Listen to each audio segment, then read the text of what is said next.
Hey guys কেমন আছো তোমরা সবাই আশা করি অনেক ভালো আছো আমিও কিন্তু খুব ভালো আছি। তো গাইস আজকে কিসের ভিডিও তৈরি করতে চলেছি আমি সেটা তো তোমরা থাম্বনেল দেখে বুঝেই গেছো। তো গাইস আজকে কিন্তু নীল পুজো। তো নীল পুজো তো তোমরা জানোই যে মায়েরা করে, আর আমি বিয়ের আগে কেন নীল পুজো করছি সেটাই তোমাদের সাথে শেয়ার করব। তো গাইস চলো ভিডিওটি স্কিপ না করে দেখতে থাকো। আর গাইস যারা এখনো পর্যন্ত সাবস্ক্রাইব করোনি তাড়াতাড়ি যাও গিয়ে সাবস্ক্রাইব করে এসো। তো চলো বেশি কথা বলবো না, ভিডিওটি কিন্তু শুরু করব।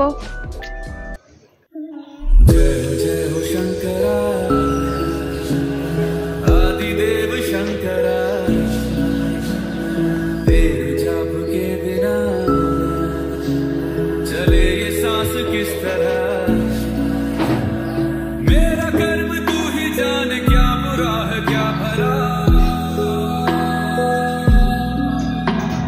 तेरे रास्ते पे मैं तो आंख मूंद के। তো গাইস এখানে কিন্তু মা সকাল সকাল গঙ্গা থেকে স্নান করে এসেই কিন্তু ঘরের পুজোটা সেরে ফেলছে উপোস করে। তো গাইস আমি কিন্তু ছোটবেলা থেকেই শুনে এসেছি যে নীল পুজো কিন্তু করে মায়েরা, মানে মায়েরা নীল পুজো করে শুধুমাত্র সন্তানদের মঙ্গল কামনার জন্য। তো গাইস আমি কেন বিয়ের আগে নীল পুজো করছি কিংবা নীল পুজোর উপোস করছি, কেন কিসের জন্য সেটা কিন্তু সম্পূর্ণ আমি তোমাদের সামনে তুলে ধরেছি, তোমাদের সাথে শেয়ারও করব। ভিডিওটা স্কিপ না করে পুরোটা দেখো, তোমরা জানতে পারবে এবং বুঝতেও পারবে। তো গাইস এখানে কিন্তু মা ঘরের পুজোটা সেরে ফেলছে, আর এখানে কিন্তু আমি মায়ের হাতে হাতে ফলগুলো কেটে দিচ্ছি। তো এখানে মা কিন্তু আমাকে হাতে হাতে ফলগুলো এগিয়ে দিচ্ছে যে আমি কোন ফলগুলো কাটবো আর কোন ফলগুলো কাটবো না, যাতে আমার সুবিধা হয়, তার জন্য কিন্তু মা আমার হাতে হাতে ফলগুলো এগিয়ে দিচ্ছে। তো গাইজ আশা করছি তোমাদের এই ভিডিওটি ভালো লাগবে, আর গাইজ ভিডিওটি ভালো লাগলে কিন্তু অবশ্যই লাইক কমেন্ট সাবস্ক্রাইব করতে ভুলবে না। আর গাইস তোমরা কেমন টাইপের ভিডিও দেখতে চাইছো, আমার কাছে কেমন টাইপের ভিডিও পছন্দ করো তোমরা অবশ্যই কমেন্ট করে জানিও। আমি চেষ্টা করব যে তোমাদের রিকমেন্ড অনুযায়ী ভিডিও তৈরি করার জন্য। তো গাইস চলো এবার ফলগুলো কিন্তু ফটাফট করে কেটে নিই, আর তোমরা কিন্তু ভিডিওটি স্কিপ না করে দেখতে থাকো।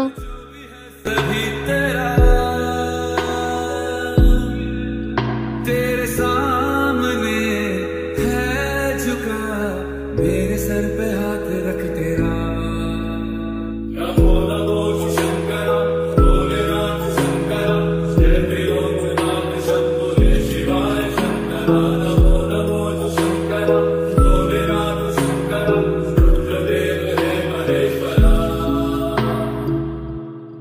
चंद्रमा ललाट पे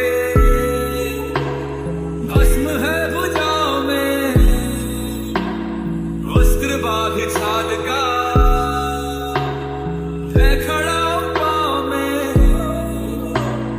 प्यास क्या हो तुझे गंगा है तेरी जटाओं में जटाओं में जटाओं में दूसरों के वास्ते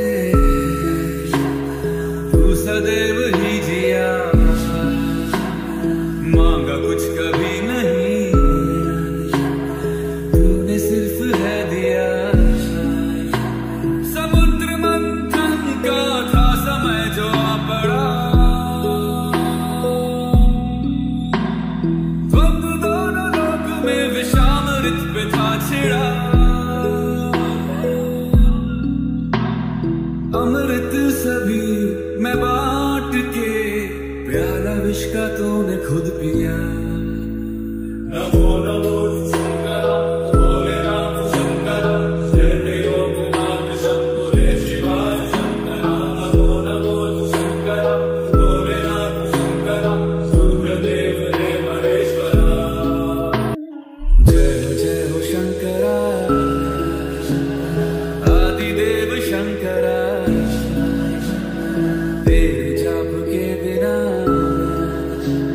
चले ये सांस किस तरह मेरा कर्म तू ही जाने क्या बुरा है क्या भला तेरे रास्ते पे मैं तो आंख मूंद के चला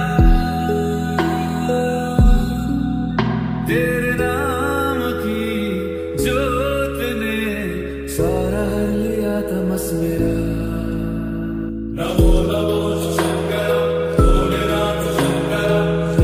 আর এখানে দেখো গাইস, এখানে কিন্তু আমার ফলগুলো সম্পূর্ণ কাটা কমপ্লিট। আর তারপরে কিন্তু আমি মোমবাতিগুলো গুছিয়ে নিচ্ছিলাম, মানে নীলের ঘরে দেওয়ার জন্য মোমবাতিগুলো গুছিয়ে নিচ্ছিলাম সমস্ত কিছু।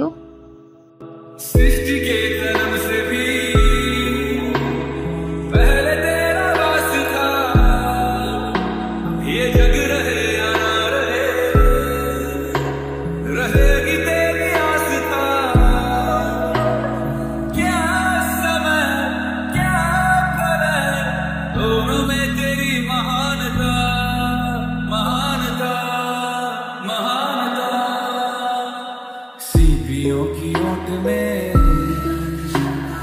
मोतियां हो जिस तरह, मेरे मन में शंकर तू बसा है उस तरह, मुझे भरम था जो है मेरा था कभी नहीं मेरा। আর এখানে দেখো গাইস, এখানে কিন্তু মহাদেবকে অর্পণ করার জন্য দুধ, গঙ্গা জল এবং সমস্ত কিছু কিন্তু আমি রেডি করে ফেলেছি। তো গাইস, তোমরা কারা কারা নীল পুজো করেছো অবশ্যই কিন্তু কমেন্ট করে জানাতে ভুলো না। আর গাইস, কাদের কাদের মায়েরা নীল পুজো করেছে তারাও কিন্তু অবশ্যই জানিও। আর কাদের কাদের মায়েরা নীল পুজো করেননি তাও জানিও অবশ্যই। আর গাইস, কমেন্টে কিন্তু একবার হলেও হর হর মহাদেব বলে যেও। আর গাইস, যারা যারা হর হর মহাদেব কমেন্টে লিখছো না তারা কিন্তু অবশ্যই একবার হলেও মনে মনে হর হর মহাদেব নামটা স্মরণ করো, তাহলেই হবে। আর এখানে দেখো গাইস, কিন্তু মা ঘরের পুজো কমপ্লিট করে ফেলেছে আর মহাদেবকেও কিন্তু পুজো দিয়ে দিয়েছে ঘরে। আর তারপরেই কিন্তু ঘরের পুজো কমপ্লিট করে কিন্তু আমরা চলে যাচ্ছিলাম মন্দিরে পুজো দিতে। আর এখানে কিন্তু মার আমি পুরোপুরি রেডি। আর এখানে কিন্তু গাইস, আমি নর্মাল ড্রেসই পরেছি যেহেতু পাশের বাড়ির মন্দিরে পুজো দিতে যাব তার জন্য। আর এখানে দেখো আমার মাকে কেমন লাগছে অবশ্যই কমেন্ট করে জানিও। আর তারপরে কিন্তু আমরা বেরিয়ে পড়েছিলাম রাস্তাতে টুকটুক করে হেঁটে কিন্তু চলে এসেছিলাম পাশের বাড়ির মন্দিরে পুজো দিতে। আর এখানে দেখো গাইস, ক্যামেরাটা এমনভাবে ধরছিলাম আমি যে পুরো মুখে আলো আলো হয়ে যাচ্ছিল, ঠিকঠাকভাবে ক্যামেরা ধরতে পারছিলাম না। আর গাইস, তারপরে কিন্তু মা মন্দিরে পুজো দিয়ে দিচ্ছিল, তোমরা দেখো। ओम नमः शिवाय नमः नमः शिवाय नमः। एष स्वचंद्रेण सहित पुष्प पशुपत्राय नमः पशुपत्राय नमः। एष स्वचंद्रेण सहित पद्मदेवाय नमः मा पद्म अनुसार देवाय नमः। এটা একটু সব দিয়ে দাও।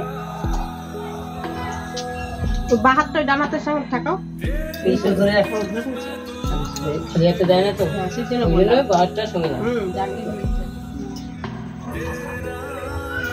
ফুল নাও, বেলপাতা নাও। সহিত পুষ্প আকন্দ পুষ্পাদি পুষ্প মাল্যম আকাশদন্তা শিবায় নমঃ। ব্যস্ত তো তোমার সব সকাল ছ কপাল ছ কণ্ঠ দেখাও, তারপর দেব বলি দিলাম সে। হ্যাঁ আর হ্যাঁ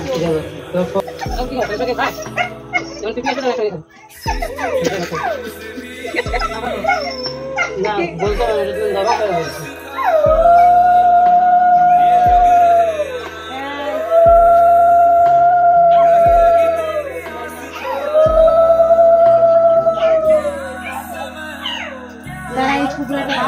আর গাইস, তারপরে কিন্তু মা মহাদেবকে মন্দিরে পুজো দেওয়ার পরে কিন্তু আমাদের নামে কিন্তু এক এক করে মোমবাতি জ্বালিয়ে দিচ্ছিল।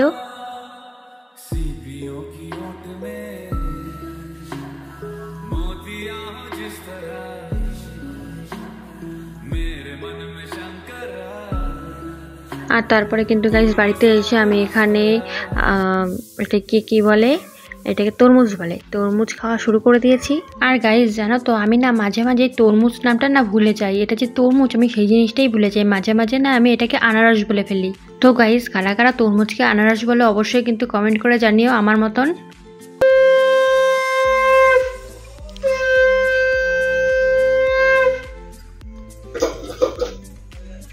তো তারপরে কিন্তু গাইস, মা মন্দিরে পুজো দেওয়ার পরে কিন্তু ঘরে চলে এসেছিল সন্ধ্যা দিতে, যেহেতু সন্ধ্যা হয়ে গেছিল তাই সন্ধ্যা দিতে চলে এসেছিল মা।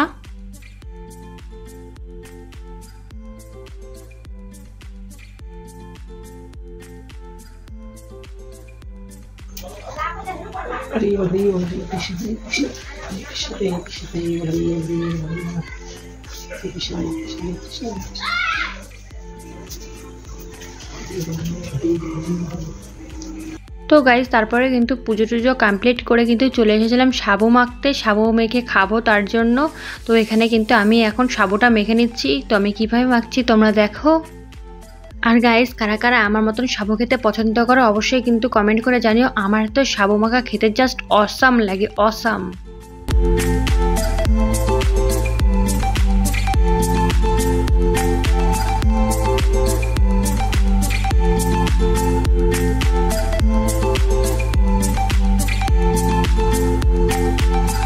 আর এখানে সাবু মাখা কিন্তু কমপ্লিট প্রায় হয়ে গেছে। তার এখানে কিন্তু বাটিতে করে মাকে দিয়ে দিচ্ছি। তোমরাই শুনে নাও যে সাবু মাখাটা কেমন হয়েছে।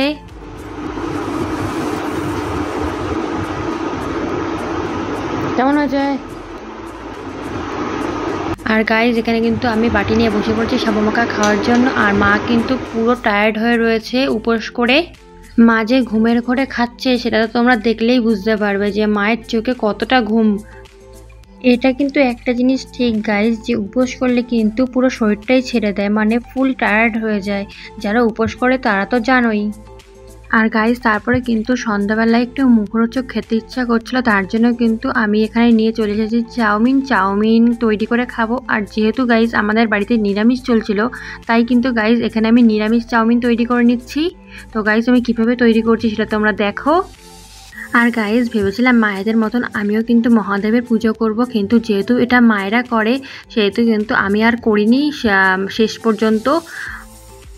পরবর্তীতে যখন বিয়ে করার পরে আমি নীল পুজো করব, তোমাদের সাথে কিন্তু অবশ্যই শেয়ার করব। তো গাইজ যেহেতু আমাদের বাড়িতে নিরামিষ চলছিল, সেহেতু হাতের সামনে যেটুকুনি সবজি পেয়েছি সেইটুকুনি সবজি দিয়েই কিন্তু আমি চাউমিনটা তৈরি করে নিচ্ছি। আর গাইজ তোমরা যদি নিরামিষের দিনে এরকম চাউমিন তৈরি করে খেতে চাও তারা কিন্তু অবশ্যই তৈরি করতে পারো। এটা কিন্তু আমিষের থেকে নিরামিষ চাউমিন খেতে জাস্ট দারুণ লাগে। তোমরা কিন্তু চাইলে এতে আরও সবজি অ্যাড করতে পারো। আর এখানে কিন্তু আমাদের চাউমিন কমপ্লিট, এখন আমি খেয়ে নেব। আর গাইজ আমার হাতের সামনে যেটুকুনি সবজি ছিল, মানে যেটুকুনি সবজি বলতে আমার হাতের সামনে আলুই ছিল, তো আমি আলু দিয়েই কিন্তু চাউমিনটা তৈরি করে নিয়েছি। আর খেতে কিন্তু দারুণ হয়েছে। তো গাইজ তোমরা এখনও দাঁড়িয়ে দাঁড়িয়ে কী দেখছো? সাবস্ক্রাইব করোনি? তাড়াতাড়ি যাও গিয়ে সাবস্ক্রাইব করো। আর ব্লগটি ভালো লাগলে কিন্তু লাইক কমেন্ট শেয়ার করতে ভুলো না। তো গাইজ আজকে মতন টাটা, বাই বাই।